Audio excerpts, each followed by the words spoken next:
Cannery Row, Chapter 25. Certainly all of Cannery Row, and probably all of Monterey, felt that a change had come. It's all right not to believe in luck and omens. Nobody believes in them. But it doesn't do any good to take chances with them, and no one takes chances. Cannery Row, like every place else, is not superstitious, but will not walk under a ladder or open an umbrella in the house. Doc was a pure scientist and incapable of superstition, and yet when he came in late one night and found a line of white flowers across the door-sill, he had a bad time of it. But most people in Cannery Row simply do not believe in such things, and then live by them. There was no doubt in Mac's mind that a dark cloud had hung on the palace flophouse. He had analyzed the abortive party and found that a misfortune had crept into every crevice, that bad luck had come up like hives on the evening. And once you got into a routine like that, the best thing to do was just to go to bed until it was over. You couldn't buck it. Not that Mac was superstitious. Now a kind of gladness began to penetrate into the row and to spread out from there. Doc was almost supernaturally successful with a series of lady visitors. He didn't half try. The puppy at the palace was growing like a pole bean, and having 1,000 generations of training behind her, she began to train herself. She got disgusted with wetting on the floor and took to going outside. It was obvious that Darling was going to grow up a good and charming dog, and she had developed no chorea from her distemper. The benignant influence crept like gas through the row. It got as far as Herman's hamburger stand. It spread to the San Carlos Hotel. Jimmy Brucia felt it, and Johnny, his singing bartender. Sparky Avia felt it, and joyously joined battle with 3 new out-of-town cops. It even got as far as the county jail in Salinas, where Gay, who had lived a good life by letting the sheriff beat him at checkers, suddenly grew cocky and never lost another game. He lost his privileges that way, but he felt a whole man again.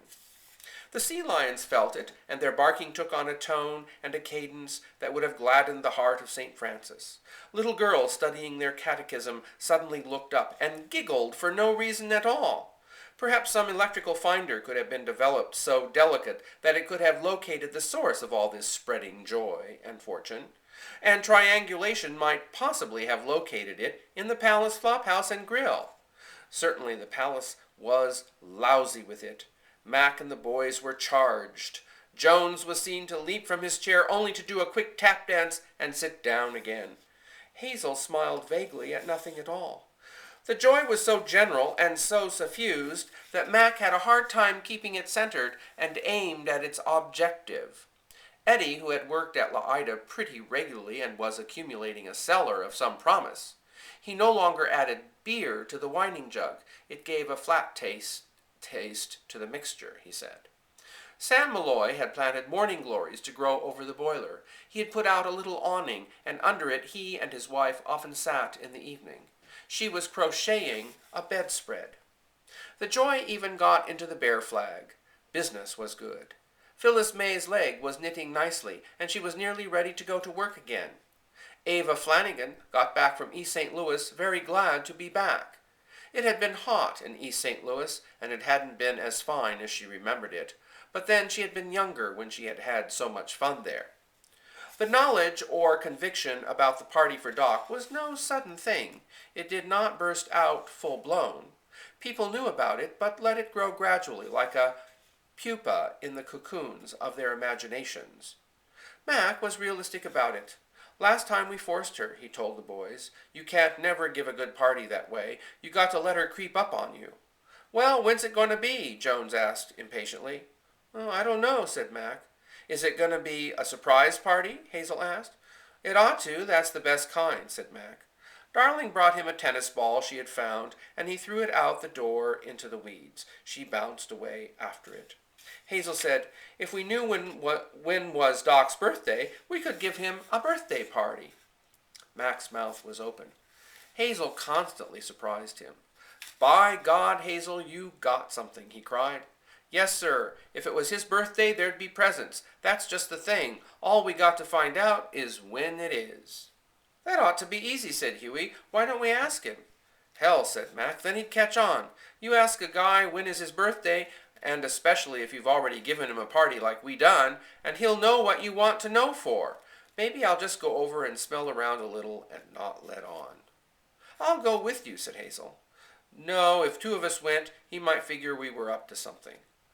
Well, hell, it was my idea, said Hazel. I know, said Mac, and when it comes off, why, I'll tell Doc it was your idea, but I think I better go over alone. How is he? Friendly? Eddie asked. Sure, he's all right. Mac found Doc way back in the downstairs part of the laboratory. He was dressed in a long rubber apron, and he wore rubber gloves to protect his hands from the formaldehyde. He was injecting the veins and arteries of small dogfish with color mass.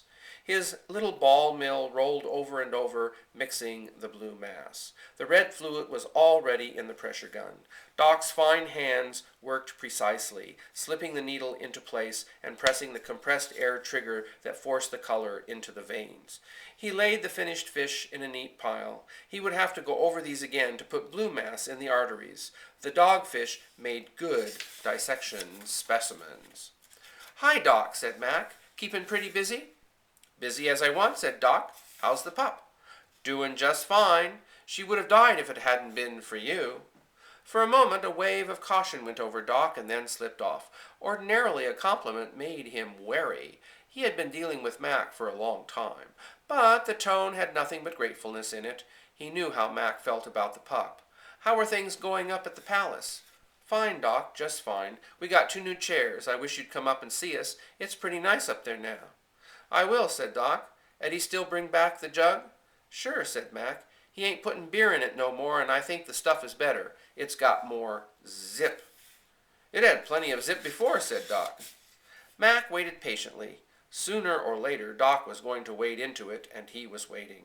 If Doc seemed to open the subject himself, it would be less suspicious. This was always Mac's method. Haven't he seen Hazel for some time? He isn't sick, is he?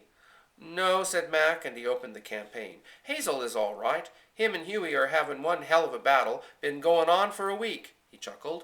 And the funny thing is, it's about something they don't neither of them know nothing about. I stayed out of it because I don't know nothing about it neither, but not them. They've even got a little mad at each other. What's it about? Doc asked. Well, sir, said Mac, Hazel's all the time buying these here charts and looking up lucky days and stars and stuff like that, and Huey says it's all a bunch of malarkey. Huey, he says, if you know when a guy is born, you can tell about him, and Huey says that they're just selling Hazel them charts for 2 bits apiece. Me, I don't know nothing about it. What do you think, Doc? I'd kind of side with Huey, said Doc. He stopped the ball mill, washed out the color gun, and filled it with blue mass. They got going hot the other night, said Mac. They ask me when I'm born, so I tell 'em April 12th, and Hazel he goes and buys one of them charts and reads all about me. Well, it did seem to hit some right places, but it was nearly all good stuff, and a guy will believe good stuff about himself. It said I'm brave and smart and kind to my friends, but Hazel says it's all true. When's your birthday, Doc? At the end of the long discussion, it sounded perfectly casual. You couldn't put your finger on it, but it must be remembered that Doc had known Mac a very long time. If he had not, he would have said December 18th, which was his birthday, instead of October 27th, which was not. October 27th, said Doc. Ask Hazel what that makes me. It's probably so much malarkey, said Mac, but Hazel, he takes it serious. I'll ask him to look you up, Doc. When Mac left, Doc wondered casually what the build-up was, for he had recognized it as a lead. He knew Mac's technique, his method. He recognized his style, and he wondered to what purpose Mac could put the information. It was only later, when rumors began to creep in, that Doc added the whole thing up. Now he felt slightly relieved, for he had expected Mac to put the bite on him.